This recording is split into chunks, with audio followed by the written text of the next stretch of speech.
নমস্কার বন্ধুরা, আমি সঙ্গমিত্রা। আমার এই নিরামিষ সহজ রান্না চ্যানেলে আপনাদের সবাইকে স্বাগত। আজ আমি রান্না করছি নিরামিষ আলু সোয়াবিনের তরকারি। আপনারা নিরামিষের দিনে খুব সহজেই বানিয়ে নিতে পারেন এই অপূর্ব স্বাদের রেসিপিটি। আপনাদের যদি এই রেসিপিটি ভালো লাগে তাহলে লাইক এবং শেয়ার করবেন, আর রেসিপিটি কেমন হয়েছে কমেন্ট করে জানাবেন। আরও নতুন নতুন নিরামিষ রেসিপি পাবার জন্য চ্যানেলটিকে অবশ্যই সাবস্ক্রাইব করবেন। ধন্যবাদ। প্রথমে সোয়াবিনগুলোকে সেদ্ধ করে নেব, তার জন্য জল বসিয়েছি। এর মধ্যে আমি দিয়ে দিচ্ছি সামান্য একটু নুন। এখন এর মধ্যে দিয়ে দেব সোয়াবিন। এখানে আমি 1 কাপ সোয়াবিন নিয়েছি। সোয়াবিনগুলোকে সেদ্ধ করে নেব। এই দেখুন, সোয়াবিনগুলোকে সেদ্ধ করে নিয়েছি। সোয়াবিনগুলো নরম হয়ে গিয়েছে। এখন আমি সোয়াবিনগুলোকে নামিয়ে নেব। নামিয়ে নিয়ে ভালো করে জল দিয়ে ধুয়ে নেব। আবার কড়াই বসিয়েছি। কড়াইতে দিয়ে দিয়েছি সাদা তেল। রান্নাটা আমি সাদা তেলে করছি, আপনারা চাইলে সর্ষের তেলেও করতে পারেন। প্রথমে এর মধ্যে আলুগুলো ভেজে নেব। এখানে আমি 5টা ছোট সাইজের আলু নিয়েছি, একদম ছোট না, একটু বড় সাইজের। আলুগুলোকে আমি সেদ্ধ করে নিয়েছি, সেদ্ধ করে টুকরো করে কেটে নিয়েছি। এর মধ্যে আলুগুলো ভেজে নেব।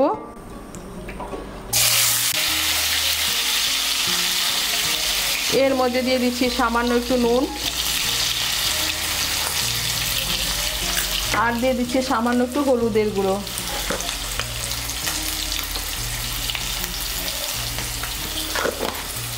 নুন আর হলুদের গুঁড়োটাকে মিশিয়ে নেব। মিশিয়ে নিয়ে আলুগুলোকে লাল করে ভেজে নেব। এই দেখুন, আলুগুলোকে লাল করে ভেজে নিয়েছি। আলু যত ভালো করে ভাজা হবে, ঝোলে দেওয়ার পর আলু খেতে কিন্তু তত স্বাদ হবে। এখন আমি আলুগুলোকে তুলে নিচ্ছি। আলু ভাজার পর কড়াইতে যে তেল আছে, এই তেলের মধ্যে সোয়াবিনগুলো ভেজে নেব। আমি সোয়াবিনগুলোকে ঠান্ডা জল দিয়ে ভালো করে ধুয়ে নিয়েছি।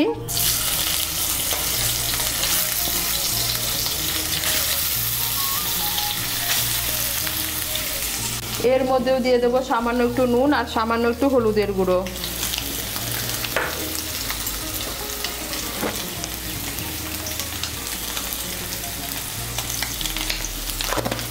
নুন আর হলুদের গুঁড়োটাকে মিশিয়ে নিয়ে সোয়াবিনগুলোকেও লাল করে ভেজে নেব।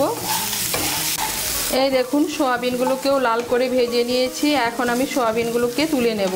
এভাবে যদি আপনারা রান্না করার আগে সোয়াবিনটা একটু ভেজে নেন, তাহলে সোয়াবিনের যে একটা গন্ধ, সেই গন্ধটা থাকে না। এখন আমি সোয়াবিনগুলোকে নামিয়ে নেব। কড়াইতে দিয়ে দিচ্ছি 1 বড় চামচ আরও সাদা তেল। এর মধ্যে দিয়ে দিচ্ছি একটা তেজপাতা, দিয়ে দিচ্ছি 2টো শুকনো লঙ্কা, দিয়ে দিচ্ছি গোটা গরম মশলা। গোটা গরম মশলার মধ্যে নিয়েছি 3টে এলাচ, 2টো লবঙ্গ আর 1 টুকরো দারচিনি। এলাচের মুখগুলো একটু ফাটিয়ে দিয়েছি। দিয়ে দিচ্ছি 1/2 ছোট চামচ গোটা জিরে।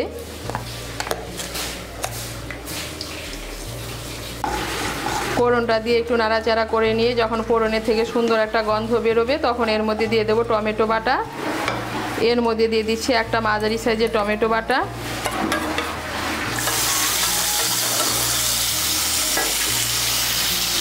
টমেটো বাটাটাকে তেলের সঙ্গে মিশিয়ে নেব। মিশিয়ে নিয়ে একটু ভেজে নেব। টমেটো বাটাটাকে তেলের সঙ্গে মিশিয়ে নিয়ে একটু ভেজে নিয়েছি। এখন এর মধ্যে দিয়ে দেবো আদা বাটা। এর মধ্যে আমি দিয়ে দিচ্ছি 2 ছোট চামচ আদা বাটা।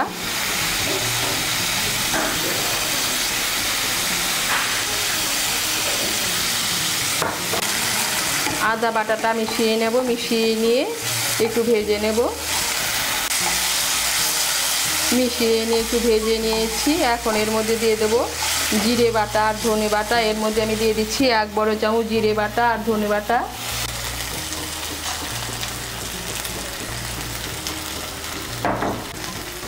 দিয়ে দেবো কাঁচা লঙ্কা বাটা। এখানে আমি 4-5টা পাকা আর কাঁচা লঙ্কা বেটে নিয়েছি। ঝালটা আপনারা আপনাদের স্বাদ মতো দেবেন।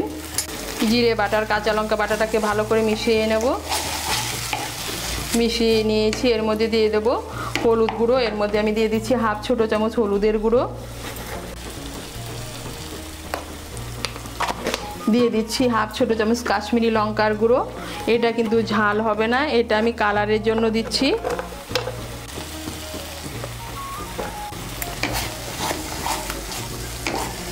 দিয়ে দেবো স্বাদ মতো নুন।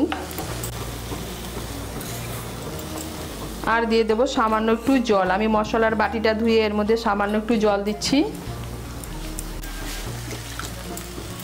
সমস্ত মশলাগুলোকে ভালো করে মিশিয়ে নেব। মিশিয়ে নিয়ে মশলাটাকে ভালো করে কষিয়ে নেব। এই দেখুন মশলাটাকে ভালো করে কষিয়ে নিয়েছি। এখন এর মধ্যে দিয়ে দেব টক দই। এর মধ্যে আমি দিয়ে দিচ্ছি 1 বড় চামচ টক দই। টক দইটাকে আমি ভালো করে ফেটিয়ে নিয়েছি। টক দইটাকে ভালো করে মিশিয়ে নেব। মিশিয়ে নিয়েছি। এর মধ্যে দিয়ে দেবো স্বাদ মতো চিনি। চিনিটা অপশনাল, আপনারা যদি পছন্দ না করে না দিলেও চলবে, কিন্তু নিরামিষ রান্না একটু মিষ্টি মিষ্টি খেতেই ভালো লাগে।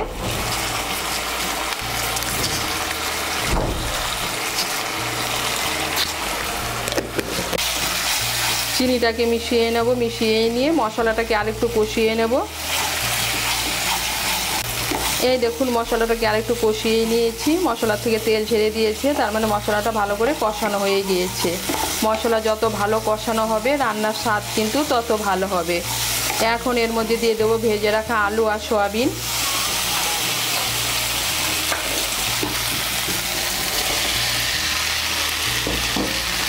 আলু আর সয়াবিনগুলোকে ভালো করে মিশিয়ে নেব। মশলার সঙ্গে মিশিয়ে নিয়ে আর একটু কষিয়ে নেব।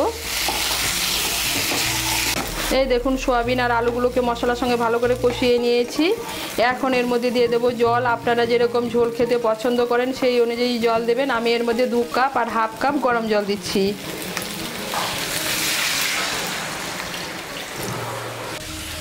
জলটাকে ভালো করে মিশিয়ে নেব। মিশিয়ে নিয়ে আঁচটাকে মিডিয়াম করে 10 মিনিটের জন্য ঢেকে দেব।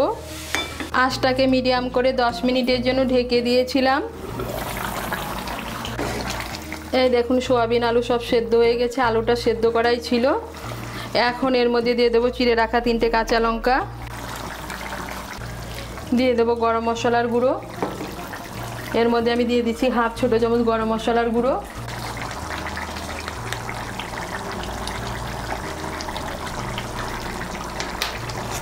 আর দিয়ে দেবো 1 চামচ ঘি।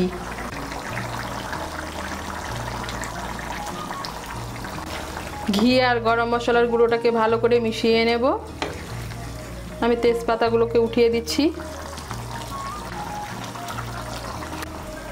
ঘি আর গরম মশলার গুঁড়োটাকে মিশিয়ে নেব। মিশিয়ে নিলেই তৈরি নিরামিষ আলু সোয়াবিনের ঝোল। আপনারা নিরামিষের দিনে সোয়াবিন আর আলু দিয়ে ভেবে ঝোল বানিয়ে খেয়ে দেখবেন, খেতে কিন্তু খুব ভালো লাগে। তৈরি হয়ে গেল নিরামিষ আলু সোয়াবিনের ঝোল।